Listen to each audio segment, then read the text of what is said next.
से किसी किस्म की गुरेज का। वो एक गुरेज तो उन्होंने किया क्योंकि परसों उन्होंने फरमाया था कि वो उनका जत्था जो है लश्कर ये वज़ीर आज़म के घर में दाखिल होकर उसको गिरफ़्तार करेगा। अब उन्होंने फरमाया है कल कि उन्होंने ये कहा है कि ये नहीं कि गिरफ़्तार करेगा, बल्कि ये कि गिरफ़्तार करने की सलाहियत रखता है। तो ये बहुत बड़ा गुरेज़ है मौलाना की जानिब से। और दूसरा ये है कि वो जो डेडलाइन थी 2 दिन की वो भी आगे चली गई है।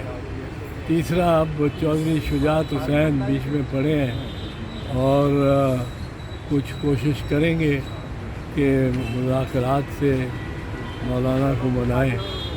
और इस वक्त सब कुछ ओपन लगता है। तो चौधरी साहब लगता क्या है, क्या बस ये जलसा होगा, कुछ दिन और मजीद ठहरेंगे, वापस चले जाएंगे? कुछ नज़र आ रहा है कि कुछ लेके जाएंगे या नहीं? पाकिस्तान में माजी के अलावा कोई पेशीन गोई नहीं की जा सकती।